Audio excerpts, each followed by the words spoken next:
Now starting, all attendees are in listen-only mode. Over to you. You can start. Good afternoon, everyone.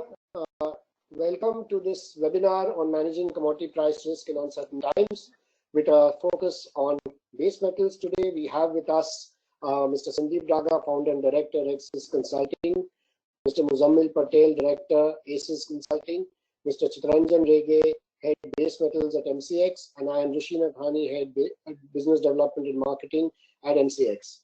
It's indeed a pleasure to have all of you with us, and I thank you all for taking out time to attend this webinar. We will talk about the hedging and handling price risk in these uncertain times. And first, I would request Sandeep to give his presentation. Thereafter, we will have Muzammil giving a presentation, and then Chittaranjan giving a summary. And thereafter, we will have a short panel discussion, and then we will open the floor for questions and answers. All of you can post your questions by typing them online, and then we will take up the questions. Please also mention to whom your question is directed to, so that we can get the relevant person to address your question. Over to you, Sandeep. Thanks. So these are really uncertain times. Obviously, coronavirus has changed the way we live, the way we go out, the way we meet, and has also changed the world of metals. So in my few slides, I would like to talk upon the world before coronavirus and how COVID-19 has changed and affected the metal world, its demand, supply, fundamentals, and how deep those effects are going to be.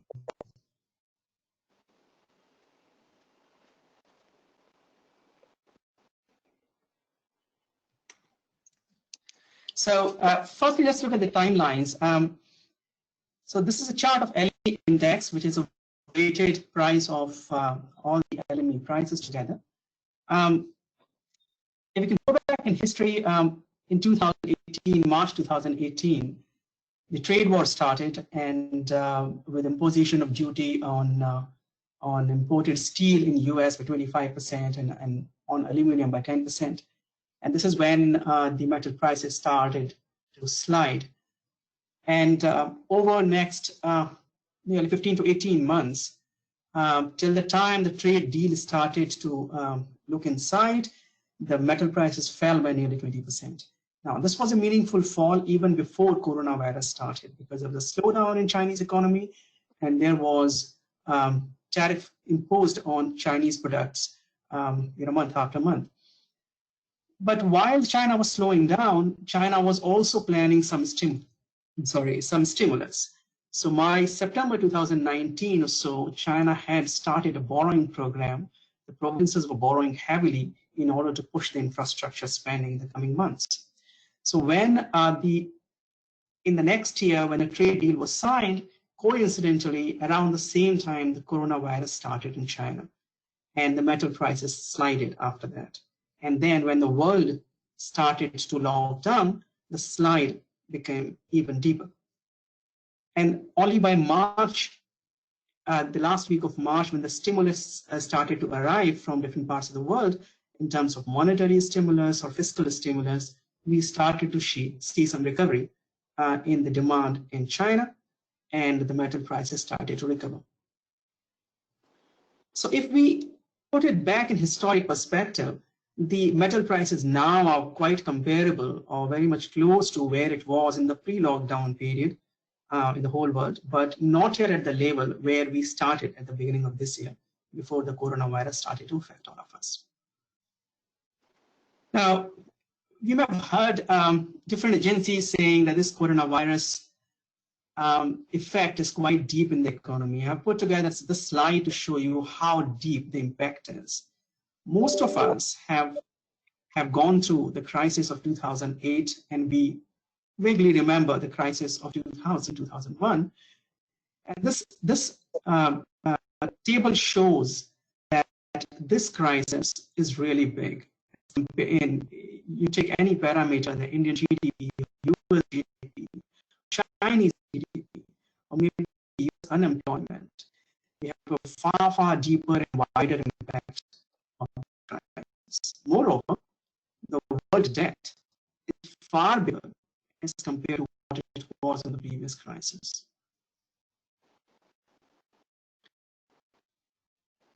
Looking into the impact on the base metals demand, there are three important points.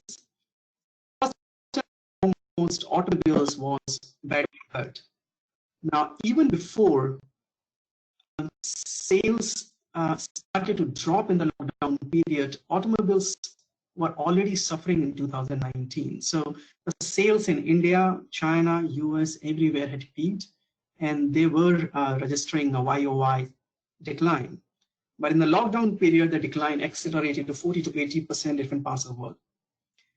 On the other hand, construction, which is a large consumer of different metals, especially aluminum and copper, construction projects were halted during the lockdown period, and even after the lockdown were lifted, because of the social distancing measures, the slowdown continued in construction. And there were very low demand from the buyers because there was uncertainty on the business incomes, on the jobs, and therefore people were a little skeptical in spending on non-discretionary items, on discretionary items like construction. On the other hand, the consumers, because they did not have an order pipeline or they had a certain business outlook, they started to destock. So the inventory available with the consumer started to lighten up, and because of which also the aggregate demand for metals started to fall. If you look at the supply side picture, we had an equal dramatic effect on supply as well. The mines closed down, not because prices were low, but because of the coronavirus. So the virus ensured there was lockdown in most of the mining resource-oriented countries, South America, Australia, South Africa, and the mines closed down or scaled down operations. The copper mines were most affected. Nearly 50% of the mining capacity of the world, copper capacity of the world, had to close down at one point in time. But most of these mines are back to operation, and they could be returning back to almost normal capacity by next month. Another important parameter for supply for base metals is scrap. Now, scrap is not a manufactured commodity, it's a collected commodity. So the collection, because of the lockdown, started to fall, and therefore the recycling of copper or aluminum or lead started to suffer all over the world.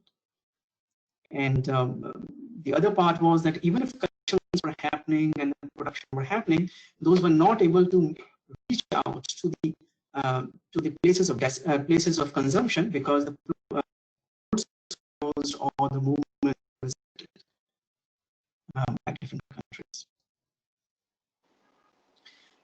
At these times came the Chinese stimulus. So China was the first to get into the coronavirus problem and the first to get out of it. So they could plan the stimulus out. The stimulus that they had already been planning since the last year, they rolled it out.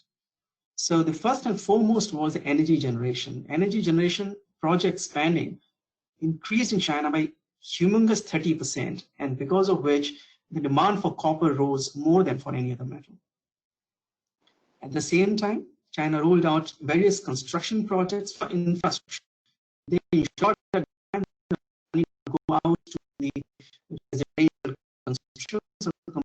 construction, but stays for the public infrastructure building. And also the interest rates were cut, and the banks were forced to lend out to those people who were key businesses or companies in the overall economy. But there was stimulus from other countries as well. But other than China, no other country did a direct stimulus which could affect demand for metals as such. So if you look at the impact of all of these things together, so we have on the one hand a collapse in business demand, which is now recovering, a massive supply side disruption, which is now easing. Chinese stimulus, which was big, not as big as 2009, but big enough, Now the Chinese supplies are catching up. And then we had the record money supply from US, which is now slowing. The Fed balance sheet is almost stagnating or contracting now. Now, 2 months back, had anybody asked me what the outlook for metals are, I would have scratched my head. It was very difficult to make any outlook. But now I think picture is becoming more clear, and we could look at as to what is the end result of all the coronavirus effect on the metal demand as such. So we now know the force of Chinese demand. We know that Chinese demand, China has been able to recover all the lost demand because of coronavirus. So the demand has gone back to the last year levels. Demand could contract elsewhere because nobody is stimulating the metal demand as such. But on a net basis, global demand could contract by 4 to 6% for all the base metals. Supply side disruptions were temporary, but those are bridging. Either scrap supply or refined metal supply, all of this is coming back. And because of which, it looks like the Chinese oversupply, because of the overcapacity, which was the biggest worry till last year, would start to make headlines in the second half of this year. China has imported metals very heavily. If I can give a statistic here, Chinese metal production, copper production is up 14% this year so far.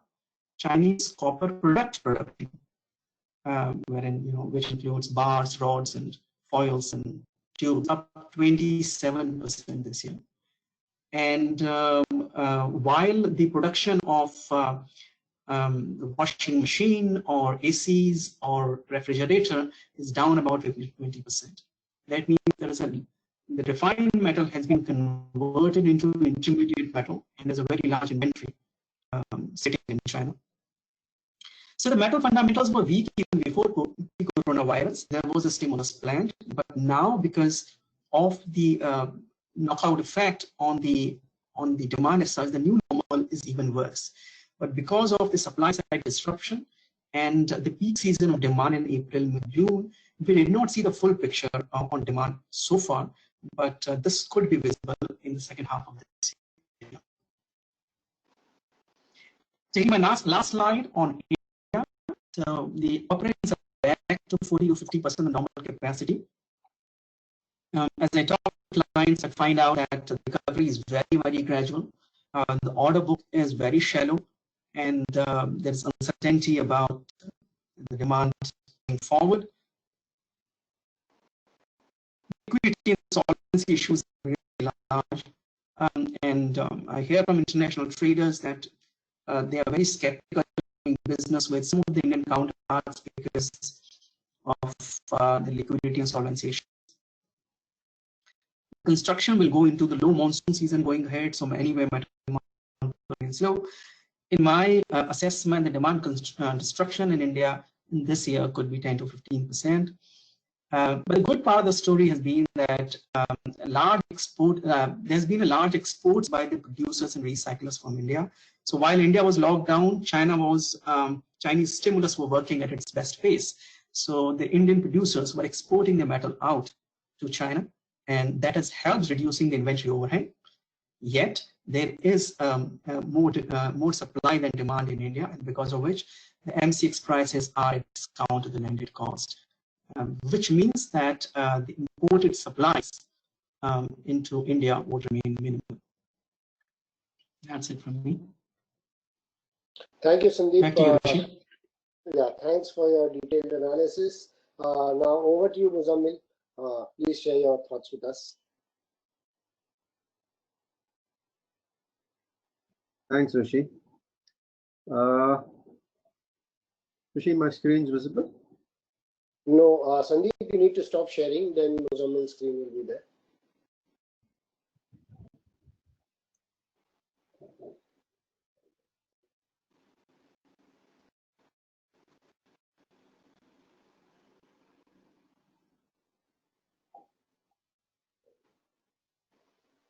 Yes, Muzammil, please go ahead. Okay, perfect. Able to see my entire screen, right? Yes. Okay, perfect. Thanks, Rishi. So Sandeep gave a very short and interesting insight on where and how the fundamentals around the metal markets have been moving. What I wanted to cover very quickly in not more than 10 minutes is what sort of changed in terms of price risk management. We've had the whole concept of price risk management on for a while. And fundamental to the entire price risk management thought process has always been that we will be in a position to look at normal business cycles, look at what our exposure profiles are going to be, look at what tolerable volatility is or has been, and then start looking at hedging or looking at our hedge ratios therefrom, right? Now, what has happened because of COVID, and COVID is not an exception in that sense.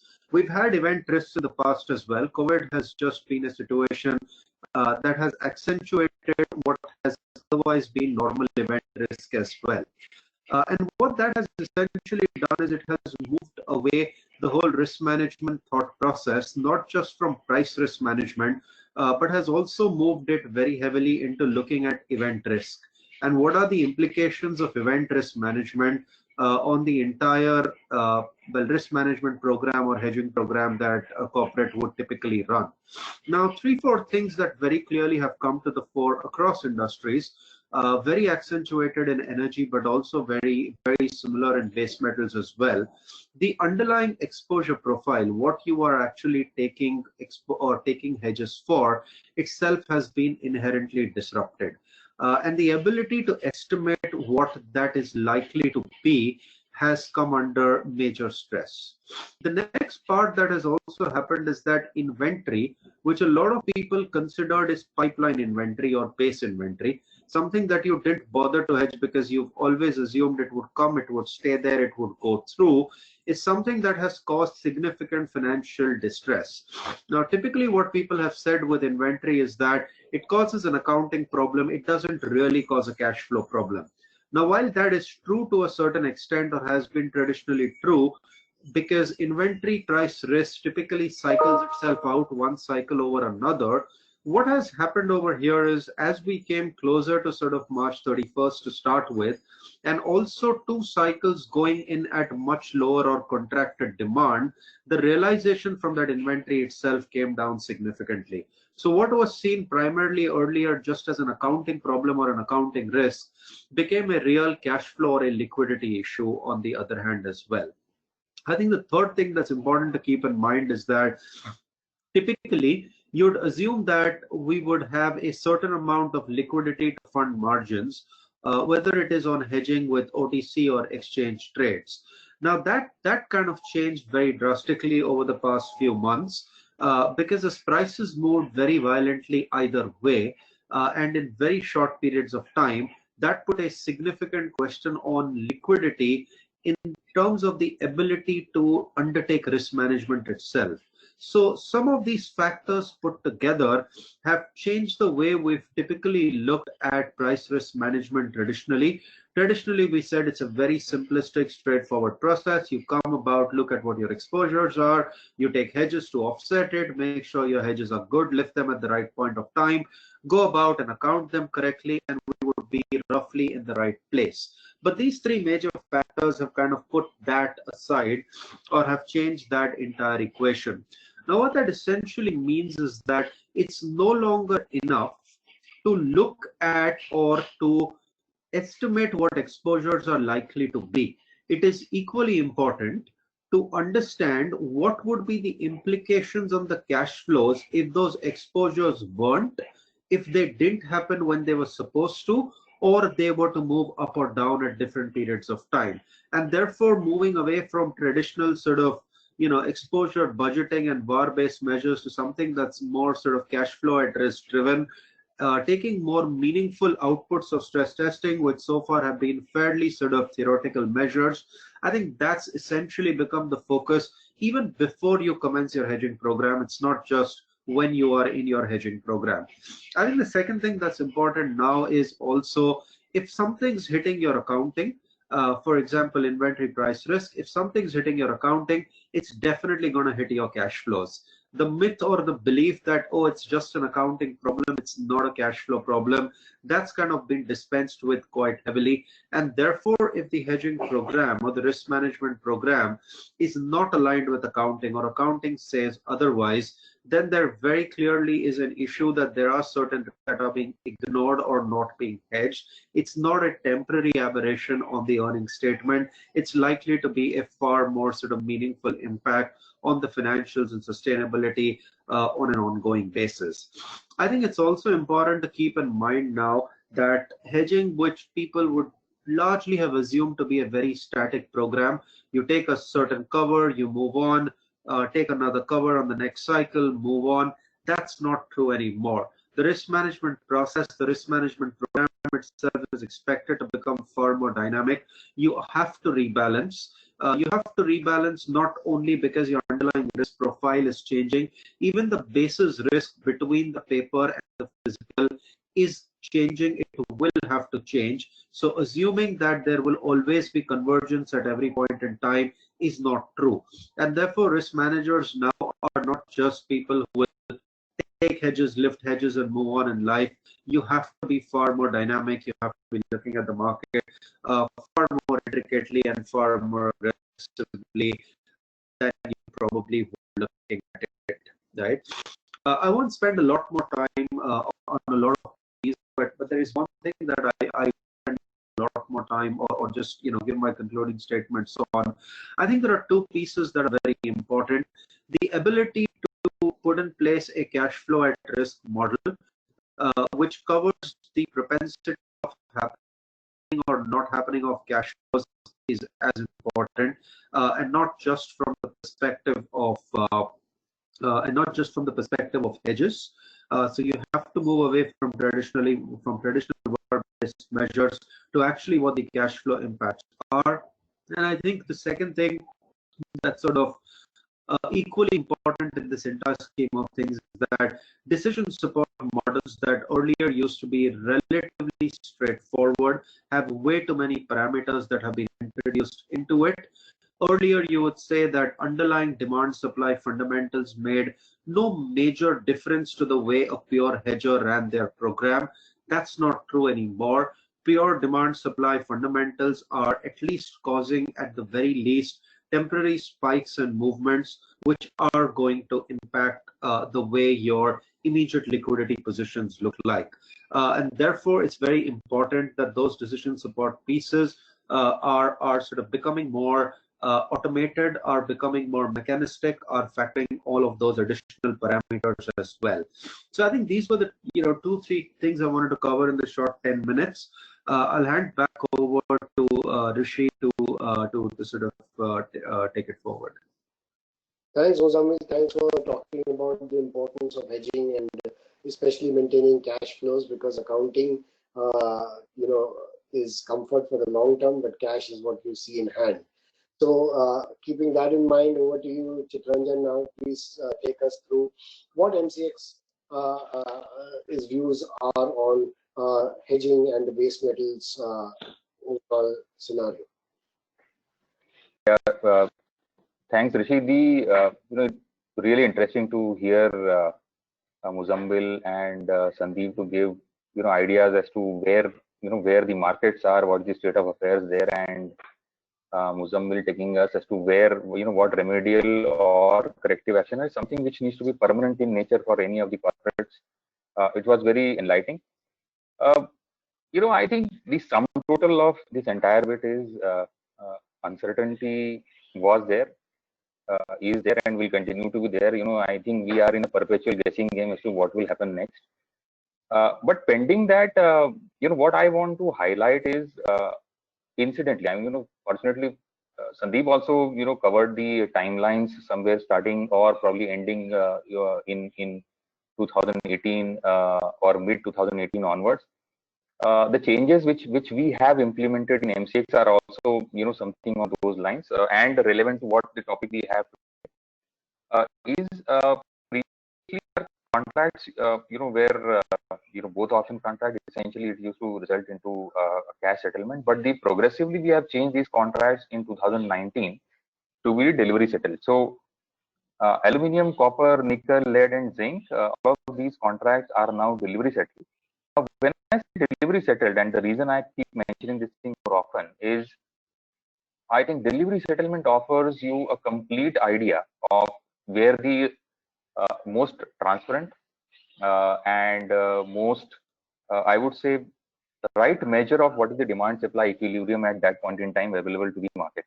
So it, because the only component which is not there in the screen price is the GST, which obviously gets levied on the lots which get delivered. Other than that, on screen, the price is telling you as to wherever the global price is, wherever the premiums are, and whatever the landed price, and based on that, whatever is the customs duty and all of that.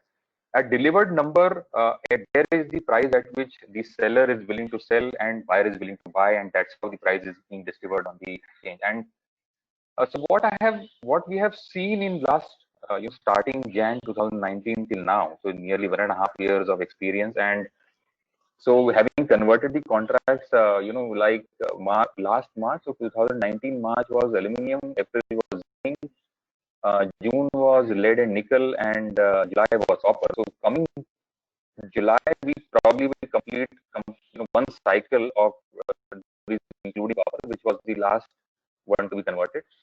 But it gives me a great pleasure to suggest that in this short span, not only that we have attention of the physical market, what is equally important, and that is very deserving to really explain in the context where Sandeep's presentation ended, where he mentioned as to MCX prices are at a discount to the landed prices. Our observation has been that ever since this lockdown period started, and at our end, I mean, we don't have to really bother about where the prices are up or going down. The call call we get in the morning will give you an idea whether the seller is in stress or a buyer is in stress. So the last week of March is where most of people were wanting to experiment that if they have inventory, if they have goods in hand, is it possible to deliver on MCX? And I think most of March, a bit of April till last week, we saw a good amount of deliveries, inventories being delivered on MCX. So that probably indicates something, that if anything was in pipeline and with idea that there is not going to be a consumer or a buyer at the other end, delivery of last resort, I think it probably helped the people who had goods in hand to deliver on MCX. And I of late, in this, in the June settlement, we are in the delivery period. I see exactly opposite happening is when the pickup of goods from the exchange and the inventory is moved out from our warehouses. So without really trying to understand what's happening to the price, which gives me a very good idea that when there was obvious no demand or no disposal possible, so it was delivered. So sure that while the delivery lines or the supply lines resume, we have played a very good role of absorber delivery of last resort. I am this is going to be of great help. So, but having been through the entire cycle in 1 year, I continue to believe that what Muzammil's point was that one needs to have a clear plan. Surprises are here to be, probably every quarter it will offer you in some different way. So whether it is a currency risk, whether it is a commodity risk, whether it is the premium risk, whether you have long-term commitment, whether you are saddled with the inventory in hand, or a very typical thing which we have often hearing that the contracts are getting cancelled. So people who had yearly contracts, where dedicated supply lines were there that you procure and deliver it to somebody else. Everybody is trying to differ. So one of the ways in which this is being managed on ground on the orders front is you negotiate and you say that abhi nahi chahiye boss, and try to next for the next month or something. But this period, those who are ending up with goods in hand, or wanting goods when they have got rid of the inventory. So this is an excellent method, and I think our prices must be reflecting all of that. Which so point I am trying to make is that MCX in the delivery based format is actually working pretty closely to what the physical market requirements are, and I am sure these contracts are very deserving to be used as price references, price benchmarks for hedging purpose, and really not worry about any other possible issue they may have to face separately. So you don't have to worry about currency risk. You don't have to worry separately about premium risk. You don't have to worry separately about the metal price risk. All of that bundled into one, and it is being so. So far, on all the metals, we have a 5-ton contract of aluminium, 5-ton for zinc, 5-ton for lead, 2.5 tons contracts for copper, and 1.5 ton contract for nickel. On everything at the moment, we accept LME registered brands and LME registered grade metals only. For all the 5 metals, Thane, which is closer to Namasheva and Mumbai, are most, all warehouses are here. Lead is the only one where we have the base center as Chennai and additional delivery center as Thane. I think there is enough, we can do for people, and I'm sure, they start using the value proposition we bring to the table to the fullest. It will be of great help to them. Before I can, probably we open the, discussion for the panel discussion. I want to also highlight that in terms of bringing the domestically produced metal, which is of a quality grade, to bring that also on the MCX eligibility, we are already undertaking a process wherein metal of a matching quality and matching chemistry, if produced domestically, can also get delivered on MCX. We're trying to create a process where we start recognizing certain brands of metals, and we see a great possibility of this happening in the refined lead market. We are already in touch with the producers and consumers. Probably, the COVID and this entire situation has slowed down the process, but in terms of creating the principal document and vetting it through the product advisory committee and everything, that process is already done. And I'm sure that we should be able to come out with a flexibility or a facility within refined producers can deliver a quality grade, quality metal on MCX, and the battery manufacturing end, and people in the refined lead business, whether buyers or sellers, can get benefited. So that was some total, where we are, and I think we can start the discussion here.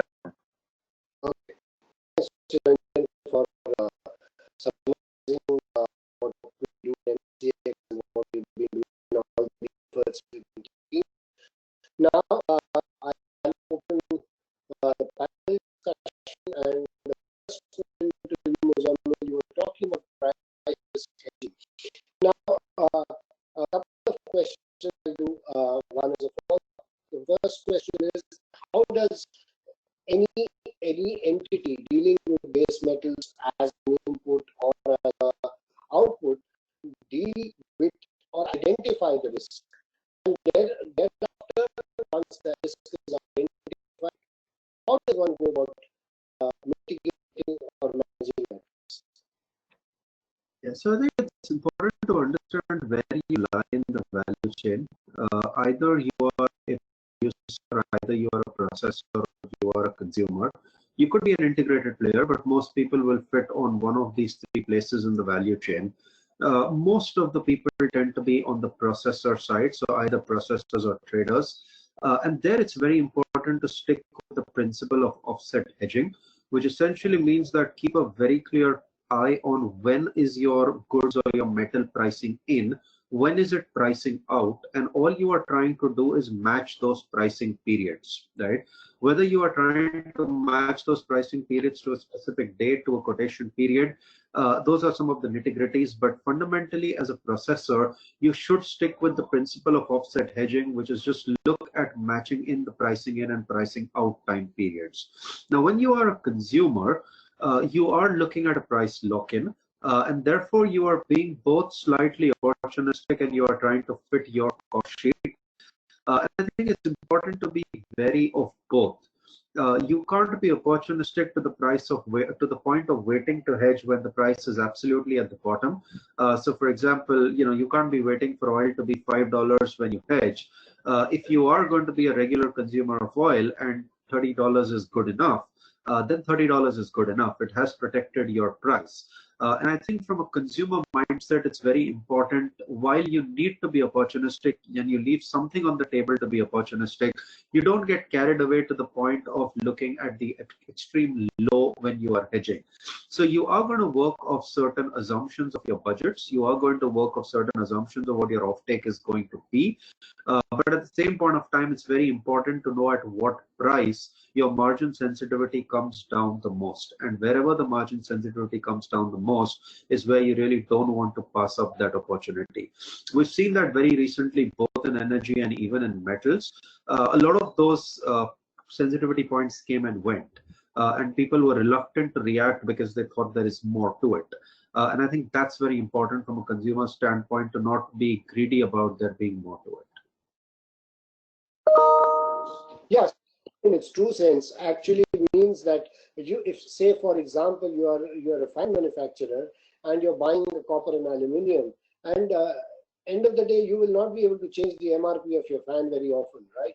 So the job of the fan manufacturer is to buy that aluminium and copper and to hedge it, so that they can focus on the business of manufacturing fans and getting the margin thereupon. Or if you're a copper manufacturer and you're selling your copper, then your business is to just hedge the price. Like, for example, Mexico hedged its entire production every year of oil. So Sandeep was talking about that.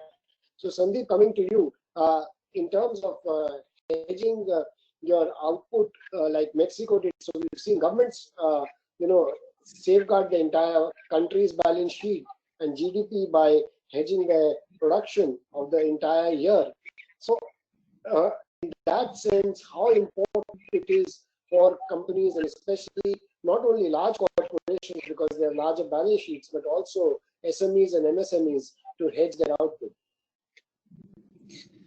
Yeah, Rishi, I guess as Muzammil said, hedging is important, but nobody hedges 100%. And countries like Mexico has been hedging for many, many years. They have hedged even when the price has gone up. They have hedged when the price has gone down. And the important element is that the benefit of hedging is derived through the cycles. If you are not hedging as a discipline, you may end up becoming a speculator and you exit your hedges when you should not. So one should be very, very balanced and disciplined from that point of view. One should always, I think, there are two parts of the whole story in hedging. One is, as Muzammil said, one is stock and one is flow. So stock is your inventory. Now, inventory hedging or not hedging, that's one decision. But even bigger exposure of yours is flow, the metal that you're buying and metal that you're selling. If these are not matching in the right way, or if there is no formula for you to really pass on one risk to the other, then you have a much bigger risk than the inventory risk. How to manage that risk? And that is something where you have to look at either find out the customers to whom you can pass on the risk, even if it comes at a certain cost, change the pricing formula, pricing strategy. If that's not happening, you have to find ways of locking the prices. Now, as Muzammil said, I'll just add upon to that. See, one strategy is nobody can know where is the bottom of the price and where is the top of the price. This is what Mexico does. Mexico, in a disciplined way, keep hedging periodically. What you can do is you can try and beat the average. So far as you're beating the yearly average or monthly average, you're doing pretty nice. So, this is what I suggest to my clients. Let's say that they're lead recyclers and they have to buy scrap and they sell the metal on LME price basis. what they have to ensure is if they are selling on average basis, the buying weighted average LME price of that in that particular month has to be slightly low, not too greedy, slightly lower than average. If you are doing on a consistent basis over the year, the amount of gain that you're making is amazing. It's pretty nice. That's one story. The other part of the story is,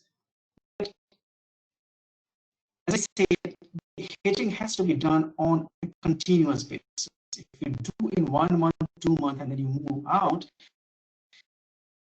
you get the benefit of it. And most important thing is for people to distinguish between pricing and delivery. And people get confused. Most people who are trading this for them, pricing and delivery is almost the same. When it comes to hedging, the price has to be separated from delivery. Could have a point. And when you're pricing, your vendor or pricing with your customer. So delivery has to be completely separate, and then you have to look at the pricing rates, net pricing rate. This is possible. In a particular month, you've priced a lot of quantity, but you're not delivering.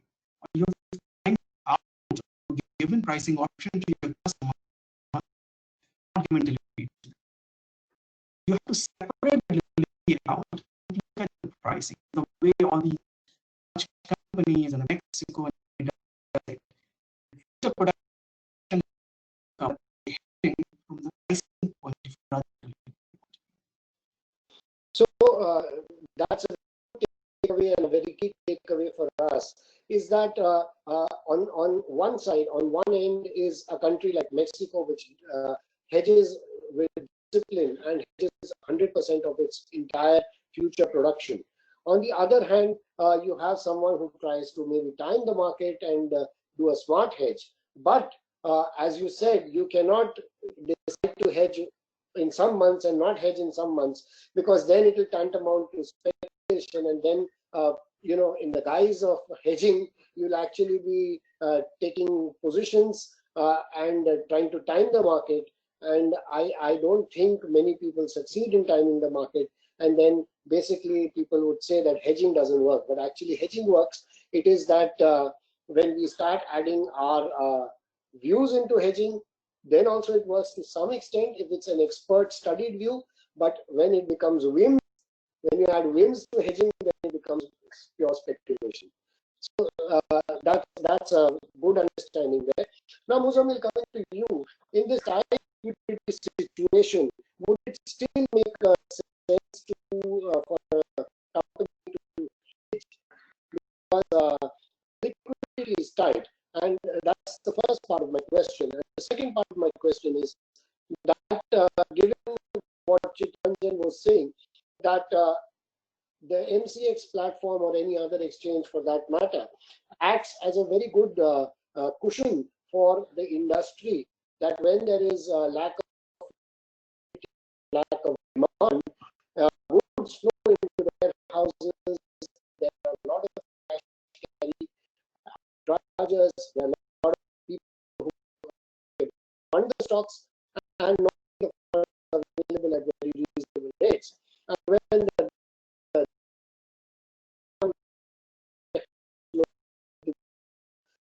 so how do you see that in the context of your industry?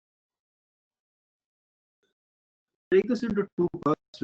I think there are people who have been running consistent hedging programs and people who are now reacting with new hedging programs. The ones who've been running fairly consistent hedging programs, liquidity squeeze is not going to be that much of a challenge for them, because they've consistently factored in that liquidity into their thought process. If anything, just now, they would be sitting on large mark-to-market gains and therefore would be completely unperturbed. But what's important is to not stop now. It is to not take the gains off the table and say, oh, you know what, my hedging program has served its purpose. It probably hasn't, because the markets could go either ways from here on in. There's a second set of people who've not hedged and now are saying or are reacting in panic, which is to say, oh, I've had large inventory loss should I go and close it out now, right? It's not about closing it out now because you are already sitting with a large amount of inventory losses. You are going to squeeze liquidity. What's important is to start a structured hedging program now, and you will catch back on cycle or 2 cycles later. Because it's not to say that if I'm going to sell copper at, let's say, 6,000 or $6,500 oil at $20 a barrel, it's going to go to 10, and I'm going to be able to get, you know, $10 or $15 out of my losses and take it back home. That can't be the approach to hedging. It essentially is an approach where you say, okay, I have lost a cycle, that's fine. Let me calibrate my liquidity position. I won't jump in yet, but I will jump in slowly in a calibrated manner in a way for it, and then stabilize my hedging cycle or my hedging program so that I don't get caught out, or I don't miss out on the next cycle and the next cycle and the next cycle. I think you'll have to break up the market into those 2 parts very specifically. I think coming to your point, where does delivery provide a good opportunity for people to offload stock? In many ways, it provides liquidity. I think the answer is definitely yes. The understanding of the delivery system is still not as pervasive as you'd like it to be, especially in India. The issue around saying that I could actually not have to hold this stock, fund it out my bank funding lines, which could be perhaps quite expensive on a relative scale, depending on what your sort of borrowing cost is. But I could offload that stock in an exchange and look to take it back into my business cycle when it's required. Is something that's not yet fully understood by a lot of people, and people don't deploy that. And factoring delivery into the hedging mechanism is very important. For very long, the headline number on any hedging program has been, there is only 3% delivery, so don't bother about delivery. Don't think about delivery in your hedging program. I think we are past that stage. You very much have to think about delivery in your hedging program, because hedging is no longer divorced from the working capital cycle. It's no longer divorced from the liquidity cycle. So if you are going to continue to divorce hedging from the liquidity cycle, you will always think in net delivery terms. So you'll always think in net settlement terms. You will never think in delivery terms. But that mindset change to say that, hedging is very integral to my working capital cycle, and if delivery is one of the tools that helps me better my liquidity management on my working capital cycle, there is no reason why people shouldn't do it. Sure. Thanks, Chittaranjan. Right. I've been hearing this. One of the very typical queries we hear from physical market or big consumers or players. The question is for both Muzammil and Sandeep. Is it that we can wish away the contango? Because the issue is half of the time, instead of the understanding that the need to lock in at this point in time, entire attention goes the contango, and whether it is required to be paid. So my point is whether you can wish away, that is one, and if you cannot wish away, how do you bring that cost factor, so to say, or that element into your budgeting so that you have a peaceful approach towards when to hedge and what to hedge? Before Sandeep and Muzammil speak on this, I'd just like to say that basically contango is nothing but the cost of funding. So whether you have borrowed money from a bank or you are paying the contango at the exchange, it is one and the same thing. They're just 2 sides of the same coin. Yes, please, Sandeep and Muzammil, would you like to comment on Chittaranjan's point? Muzammil, you go first, please. So I think, yes, contango and even backwardation, because there are people who get worried about backwardation. For example, oil refiners, you've seen have, booked heavy inventory losses this quarter. most of them have compulsively not hedged because of backwardation, especially during the last 1 year, right? And yes, sometimes the backwardation and contango becomes the overriding or overarching factor in the decision-making process. I think there are two things to keep in mind over here. Contango or backwardation is a cost of doing business, depending on where you are. Like you said, Rishi, it is for all practical purposes nothing but a funding cost. There is differential funding costs because these are two different markets, i.e. a bank funding could be cheaper at one point of time. Rolling through an exchange, contango backwardation could be cheaper at a different point in time. But all said and done, it is fundamentally nothing but a funding, or let's call it the cost of carry, because there may be other elements to it as well. And because of that, it is an essential cost of doing business, and it has to be factored into the budgeting cycle. I think that's one part that has to be taken into account, and there's no escaping from that. It's just the cost of doing business, right? It does happen that because some people incur that cost of doing business on a cycle and others don't, it does put some people off in terms of saying that I'm making less a margin. But it's always better to be safe than sorry. Incur that cost of doing business and move on. That being said, if you look at contango or backwardation across commodities over roughly three-year periods, right, you will find that they are virtually negligible. You will find contango on some days and backwardation on others, and not really days, but in different periods of time. And when you look at it in roughly 3 blocks, you will find that that cost of hedging, if you may, has virtually kind of dissipated itself completely, right?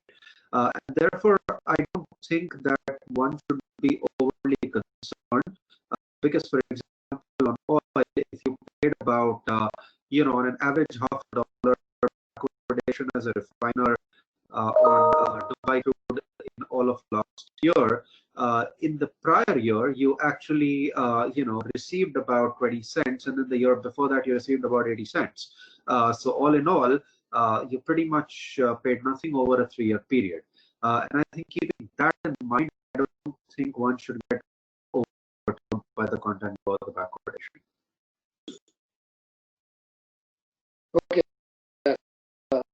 Please give your points. My battery is running low, so I get a charger. All right. Okay. Okay. Well, I think Rajan and yourself and Muzammil have mostly covered this topic. But this is a typical debate, and there's no end to it, because for nearly 50 years of my consulting, I have been telling people to ignore the dollar-rupee forward premium and go forward hedge, and most of them don't. So that debate continues, whether it's a hedge, whether it's a cost or not. But the important point is that why don't we take forward prices as the prices? So there are spot prices and there are forward prices. The spot prices are driven by the market, and we accept them for whatever they are. So why don't we accept the forward prices as the prices available? I mean, that's the price available. We can't do much about it, instead of worrying about the contango backwardation. So if you have to buy something 6 months forward, and inclusive of contango, the cost is, let's say, X, take that total price as your price done by the market. If that's not the price you want, wait for the market to come to you, or if at all, deploy some hedging strategies around it. But I think, as Muzammil said, I agree that the contango and backwardation is very small as to the overall price. In any hedging situation, any hedging program, you can get out of the price, but cannot get out of the spread risk. So your price risk is converting to a very small spread risk. You look at the big picture, you are better off by hedging and by taking a smaller risk altogether. So, okay, thanks, Sandeep. Now, question to you, Chittaranjan, is that you talk about India food delivery and West refiners. So, you already spoke.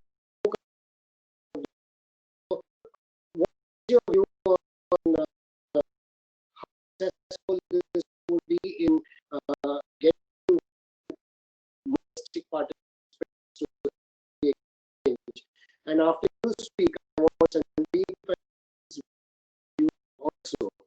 Second, I also want Sandeep Muzammil to answer after spoken is what is the relevance of domestic price discovery doing? And as Chittaranjan said, that we are getting a price which is inclusive of all the premiums, etc. It's a landed price which we are talking about. So, how relevant is that for domestic market? Right. So, Rishi, the context of whatever we are doing on bringing the domestic refiners on board, the background to this was the more having converted the contracts, it gave an opportunity to probably expose ourselves to the domestic physical market far greater. And what we gather on ground is in metal there is a huge amount of physical market which is outside the periphery. Moment you say that it is only LME registered brands which will get delivered.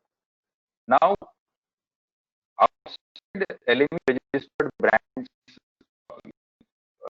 there are a host of other forms of metals which are referring to the exchange prices and trading and being or being regulated. But as long as we are not compromising on the chemistry or the goodness of the purity of the metal, I think there is sizable amount of production which is happening domestically. I'm specifically talking about lead, which a good amount of happening and equally matching consumption. The consumers are quite fine about chemistry which you produce and all this. So our point is it's something which is so relevant without compromising on the chemistry or the purity of the metal which has to be delivered. And if we have ability here in India for producing such things, then it is important or imperative that we bring them on board so that the price discovery of MCX for that particular metal becomes even more, I would say, holistic. So the purpose and the idea in which this whole thing started, has the first value proposition which we bring to the table is going to be lead. And once we have done that, then progressively we are open to the ideas what else can come in. But the very background and the purpose with which we had approached lead was something like this.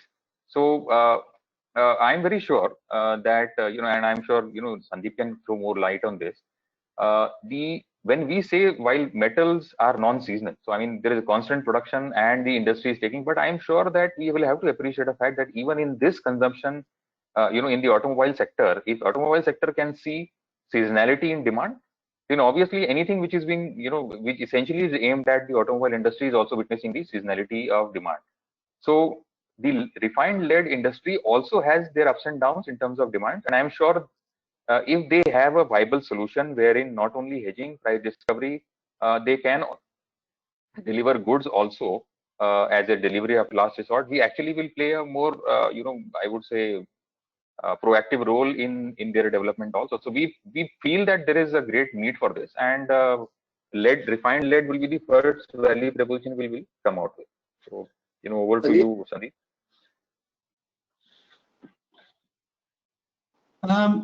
Yes, I agree with Ranjan. I look at this way. Every country has its own language, its own metal price. I guess every country has its own dynamics of demand and supply. Irrespective of, we may talk about the globalization of prices, you always have different nuances. So I remember when the metal closed down, there was a shortage of metal in India, and therefore the domestic prices were high, far higher than the international been reflected in the domestic prices. And had there been, a lot of exchange inventory available in MCX, people would have been drawing it out. It's a very automatic, natural process of physics settlement. Similarly, on the other hand side, at times I've seen in the past, not in this cycle, but in the past, when lead prices, international lead prices spike, dollar rupee moves up, and then it provides a very good opportunity for recyclers to export the metal out.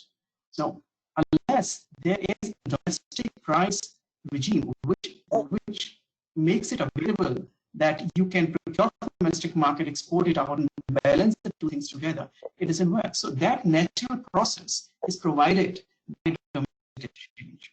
Shanghai is a very successful exchange in China, and people look forward to it as a benchmark because it reflects Chinese prices. And therefore, I think it's important that MCX prices has to be Indian prices rather than international prices. So the way it does the discovery of domestic prices is fantastic, and that process can complete only when the domestic producers are allowed to deliver their product. You develop your domestic brands and make them deliver their products. So the convergence becomes so smooth that the Indian prices becomes the benchmark domestic prices, and people outside India look forward to those prices to know where the demand supply situation of India is. That's how I think it should be. Okay. Now coming to you, Muzammil, just a question on that apart from futures which are available now for hedging, so that is the only instrument available for hedging now. Then we got options. So now we have options on a couple of metals also. And thereafter, now we will be soon having indices and options on goods. So just to really take you through it, is that like futures will be plain vanilla, then you get options on futures. So these are options on futures where the options will devolve on the futures a few days before delivery. And thereafter, then the government has allowed for options on goods where someone who wants to give or take delivery can directly give or take delivery. And then you have indices where there'll be a basket of commodities which one can directly hedge. So do you think that the array of options which are available, various hedging tools, would enhance hedging or help hedging? And for a hedger, which instrument should the hedger look at, and which type of hedger should look at which instrument? Yeah, so I think, Rishi, the answer to that is the more the hedging instruments, as long as there's liquidity across contracts, is always good. And the reason for this is that everybody does not have the same risk profile. When you say that there are just futures available, you're assuming a very, very simplistic risk profile, which means everybody is going to buy only for a specific month on a specific date, and timing basis risk is completely not taken into account. So for example, averaging contracts, different month averaging contracts or different period averaging contracts, even within futures are important. It's not just enough to have a specific future or a specific period of averaging future. Now, it's very possible that certain people's risk profile does not require them to lock in a necessary price. For example, if you were in the transformer business and you were bidding for a project where you have to give to a certain extent a fixed pricing, you don't want to necessarily because you don't know whether you get that reward. You're happier to do option with that particular situation and say, well, that's the cost of doing business, so that's the cost of the bid. And therefore, everybody's risk profile, everybody's purpose or reason for hedging is not the same. And therefore, the more the instruments, the better it is. I think coming to your question on the basket approach of commodities, I do believe that the basket approach is more an investment product than necessarily a hedging product. Because what it essentially does is it allows, let's say, mutual funds, it allows investors in commodity classes to take sort of more sort of macroeconomic view driven investment calls, or even at times treat it as a hedge against a currency position, or treat it as a hedge against a certain economic position, but still in a very, very investment mindset rather than on a business cycle sort of a hedging program. So I'd segregate the index part into sort of a more investment strategy and a slightly more sort of macroeconomic hedge, if you may.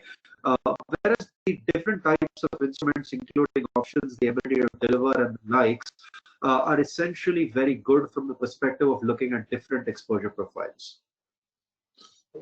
Yeah, that's very well put, Muzammil. Thank you. So, gentlemen, we are running short of time. Now we will open up the floor for questions and answers. So, please type your questions. Or Nazir, can you hear me? How do you want to run the question, please?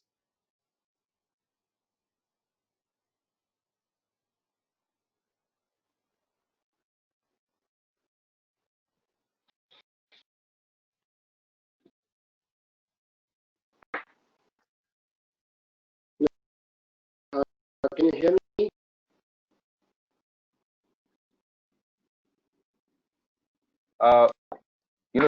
Pending,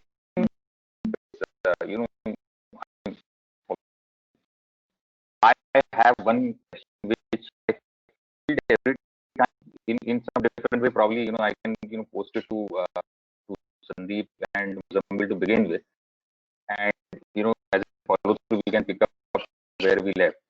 So the one of the things which got mentioned, Sandeep, in your PT as well, 2000, 2001, sometime 2008, 2013 or something. Incidentally, this is not the first time that we are visiting near zero interest rate regime. Near zero, or it's pathetically low, and I mean possibility of it going further low remains pretty low. So my point is that this is not the first time. Now, every previous instance in in the history, or say exposure to history, say 2000 onwards, what has been the market reaction there, and it is always the same reaction. So it's like this. So I mean, couple of instances in industry in history where we have gone closest to zero, and every time we go come out of it, is it going to be an identical outcome? I think if I can talk about the impact of low interest rate in commodity prices. We have not seen very high impact of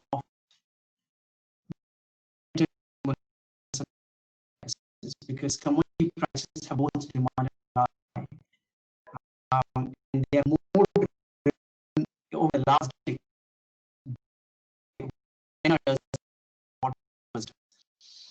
So this time around, we have seen the recovery in prices not because of the US, the period 2015 or also in 2018.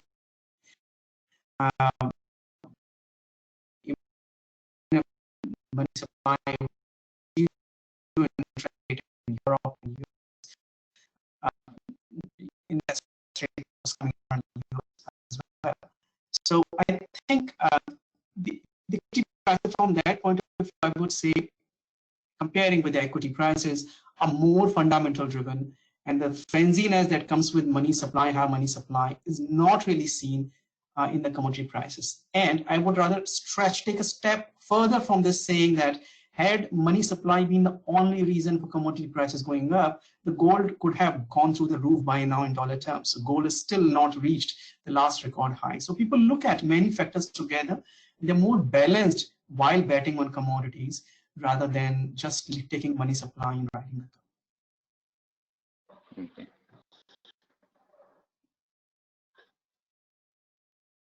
Hey, Can't hear you, Rishi.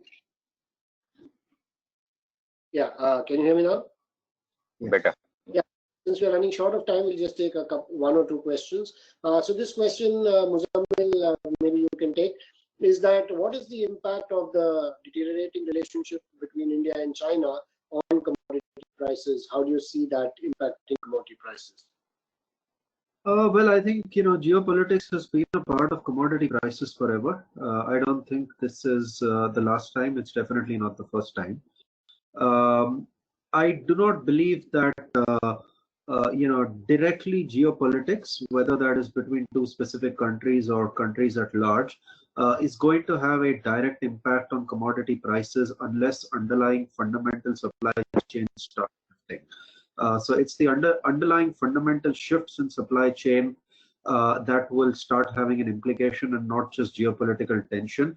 Yes, there will be knee-jerk reactions to geopolitical tension in one period or another, where you may see sort of elevated levels of volatility, but not fundamental price shifts. That being said, however, if the geopolitical tensions tend to persist, there can be fundamental shifts in supply chain. And if those fundamental shifts in supply chain start kicking in, then you will start seeing a gradual movement in regional demand or regional demand supply imbalances, and therefore regional premiums and discounts relative to what an LME would be. But other than that, it wouldn't fundamentally change the price structure because that's driven by fundamental demand supply. Great. I can, Yes, Sandeep, please. We can just add in here just a few industry-related details. So India is a large importer of minor metals from China. So if India-China relationship should worsen, then we'll have to find an alternative source. That's one. India, of late, because China has been reducing its recycling, and therefore India of late has been taking up import of scrap and then converting those into ingots or intermediate products, sending back to China. So that business had been thriving over the last few years. And if at all the relationship worsened, that business could suffer. So yes, there could be impact if India-China relationship really worsened to that extent. I don't see that. But if it really happens, then there could be impact on certain segments of the metal industry for sure. Thanks, Sandeep. So thank you, gentlemen. We've completely run out of time. So before we end the seminar, please rate this webinar for attendees. Please rate this webinar as to how you liked it. It's in front of you on the screen. And I'd like to thank our panelists, Mr. Sandeep Daga, Mr. Muzammil Patel, and Chittaranjan Rege for taking time out and sharing the views on hedging and how base metal industry is going to pan out going forward in terms of the geopolitical situation and the COVID situation, and how to deal with this uncertainty through proper and timely hedging. So thank you, gentlemen. It's indeed been a pleasure, and thank you all the participants for taking our time and listening in. Take care and take good care of yourselves, your families, and all those around you. Let's hope this COVID blows over very soon and we are back to normal, seeing each other face to face. Take care and God bless. Thank you. everyone. Thank you.